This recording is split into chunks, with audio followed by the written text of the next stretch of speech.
안녕하세요, 여러분.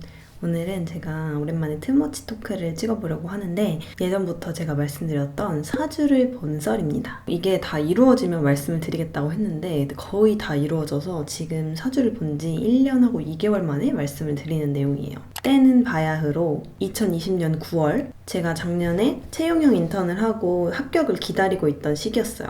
친구들이 엄청 유명한 사주 가게가 있다고 알려줬는데 그 사주를 봐주시는 분이 의도치 않게 개개인의 가족사를 다 이야기를 해서 서로 가정사를 다 오픈하고 왔다 이런 이야기를 했던 기억이 있었어요. 근데 저는 거리가 좀 멀어가지고 같이 가지는 못했었고 그날에 마침 어머니가 그 동네로 볼 일이 있어서 가신다는 거예요. 엄마랑 같이 놀러도 갈 겸 엄마 볼일 보는 동안 사주 볼래요 이렇게 해서 따라갔어요. 근데 되게 평범한 사주 카페였거든요. 커피도 팔고 음료도 팔고 하는 곳인데 거기는 특이한 게 학생은 더 저렴하고 나이가 들수록 조금 더 돈을 더 지불해야 되는 그런 구조였어요. 제가 한 2만 원 정도 냈던 걸로 기억을 해요. 앉아서 이제 딱 사주를 보기 위해서 한자랑 생년월일 이런 걸 적고 기본적인 걸 봐주시는데 제가 항상 어떤 곳에 사주를 보러 가도 듣는 이야기가 있어요. 개인의 성향에 대해서 말씀해 주실 때는 항상 비슷하게 듣거든요. 기가 세다, 태양이다. 그 사람이 가지고 있는 어떤 한자가 있잖아요. 그래서 저는 그 한자가 태양이래요. 이 태양이 의미하는 게 모두를 품고 있는 그런 태양이래요. 정이 많고 감성적이고 오지랖이 굉장히 넓은 태양이라고 하더라고요. 그래서 주변 사람들한테 베푸는 걸 좋아하고 또 돌보고 이런 거를 좋아하는 성향을 타고났대요. 근데 이게 되게 신기한 게 렌프제의 특성이 약간 이런 게 아닌가? 저의 추측? 어쨌든 저는 음양 중에 양의 사주여서 남자의 사주라서 기가 굉장히 세고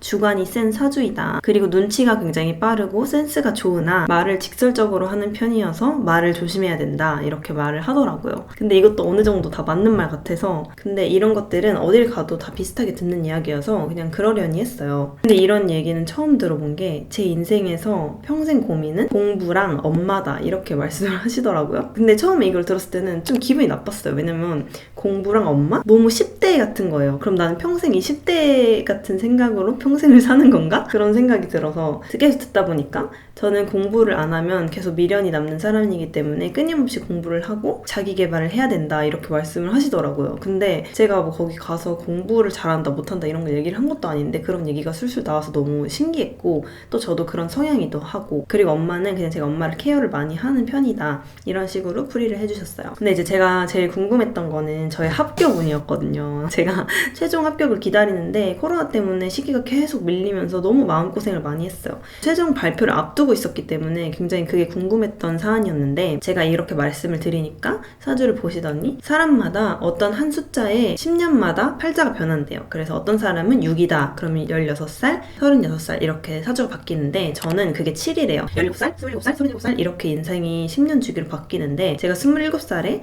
운이 들어와서 그때부터 돈을 버는 운으로 바뀐대요. 일을 시작하게 될 것 같다라고 하시는 거예요. 근데 저는 작년에 26살이었고 10월에 합격을 해야 되는 사람이었기 때문에 아닌데 26살부터 일을 해야 되는데 이런 생각을 막 했었어요. 근데 생각을 해보면 작년에 취업을 하긴 했지만 진짜 본격적으로 일을 한 거는 27살이 맞거든요. 그래서 그게 어느 정도 또 맞아 떨어졌던 것 같아요. 근데 거기서 말씀을 해주신 게 27살부터 어떤 한자 두 개의 운명으로 바뀌는데 이게 하나는 돈을 의미하고 하나는 공부를 의미한대요. 그래서 저는 돈 벌어서 공부하고 공부해서 돈 벌고 돈 벌어서 공부하고 공부해서 돈 벌고 이렇게 끊임없이 이 두 개를 순환시켜서 제가 인생을 살아가야 되는 그런 구조라고 하더라고요. 이게 좀 듣고 소름이 돋았던 게 그러면 27부터 37까지 공부와 돈의 노예로 살아야 되는 것인가? 여태까지와 크게 다르지 않은데? 라는 생각이 아찔했답니다. 그분이 11월에 이동수가 있으니까 11월에 합격을 할 것 같은데? 라고 말씀을 하시는 거예요. 11월이요? 이미 발표가 9월에 나야 되는데 거의 9월 말이었거든요. 저는 10월에 합격하지 않으면 11월에는 합격할 곳이 없는데 제가 그 자리에서 어떻게든 합리화를 하고 싶었는지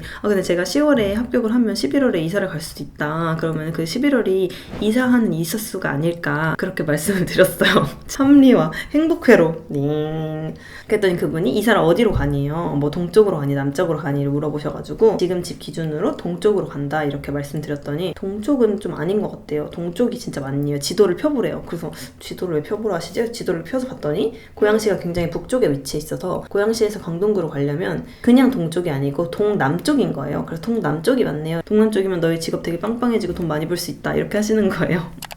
동쪽은 아니라고. 근데 그것도 너무 신기했어. 동쪽이라고 했을 때는 그건 좀 아닌 것 같은데 이렇게 말씀하시고 동남쪽으로 간다 하니까 되게 돈 잘 벌고 그럴 수 있다 이렇게 말씀을 하시는지, 그러면 저는 이렇게 가족들에게서 떨어져 사는 게 좋은 걸까요? 아니면 같이 사는 게 좋은 걸까요? 이렇게 그냥 물어봤더니 너는 혼자서도 너무 기운이 세고 주관이 있기 때문에 독립적으로 살아도 괜찮다 이렇게 말씀을 하시더라고요. 기가 약하고 도움이 필요한 사람들은 엄마한테 붙어서 가족들한테 붙어서 그 기운을 받으면서 사는 게 좋은데 저처럼 기운이 세고 주관이 강한 사람들은 혼자 사는 것도 나쁘지 않다 이렇게 말씀을 해주시더라고요. 근데 그 말이 진짜 맞는 말이었던 것 같아요. 저는 혼자서도 너무 잘 살아가지고 그 말이 바로 납득이 됐어요. 그래서 여기까지가 저에 관한 사주 이야기였고, 그리고 나서 이제 남자친구가 있냐고 여쭤보시는 거예요. 있긴 한데 봐주신다고 이름이랑 나이를 말을 하라는 거예요. 이름이 고로즐초프 블라디미르 알렉산드로비치. 이름이 생년월일만 말을 하래요. 보시더니 올해 말에 헤어질 위기가 있는데 이렇게 말씀을 하시는 거예요. 근데 그때 당시에 저랑 보바랑 거의 한 7개월을 못 만난 상황이었고 언제 만날 수 있을지 굉장히 불확실했기 때문에 저는 그냥 그런 말이 나오는 게 너무 당연하다고 생각했어요. 근데 이때를 넘기면 너희는 또 무난하게 되게 오래 잘 갈 거다 이렇게 말씀을 해주시더라고요. 근데 이 사람 지금 어디 있냐고, 그래서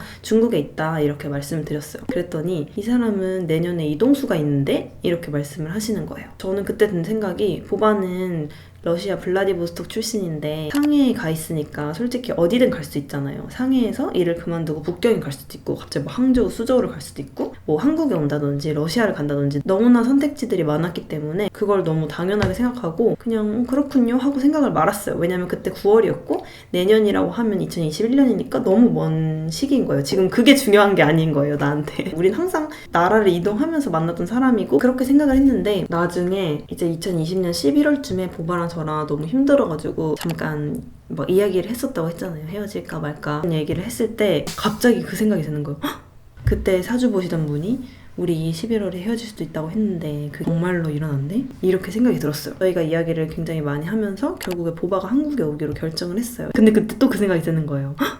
보바가 2021년에 이동수가 있다고 했는데 그럼 이게 한국으로 오는 이동수였던 건가? 라는 생각이 든 거죠. 그래서 되게 신기했는데 일단 참았어요. 왜냐면 보바가 1월에 결정을 했어도 여름에 올 때까지 결정이 바뀔 수도 있고 마음이 바뀔 수도 있잖아요. 그래서 이제 그냥 기다리고 있었는데 진짜 보바가 입국을 한 거죠. 그래서 모든 게 이루어졌다. 그분이 말한 게 너무 신기한 게, 사실 어떻게 보면 다 그냥 제가 끼워 맞춘 걸 수도 있거든요. 저희가 팔랑귀여서 26살과 27살, 10월과 11월 이런 게 조금씩 다르긴 했지만 그래도 웬만한 거는 거의 나 얼렁뚱땅 맞아 들었다. 이 사주를 보고 한 1년 뒤에 저는 또 신점을 보러 갔다 왔어요. 그 이야기도 궁금하시죠? 그럼 다음에 또 재밌는 영상으로 찾아오도록 하겠습니다.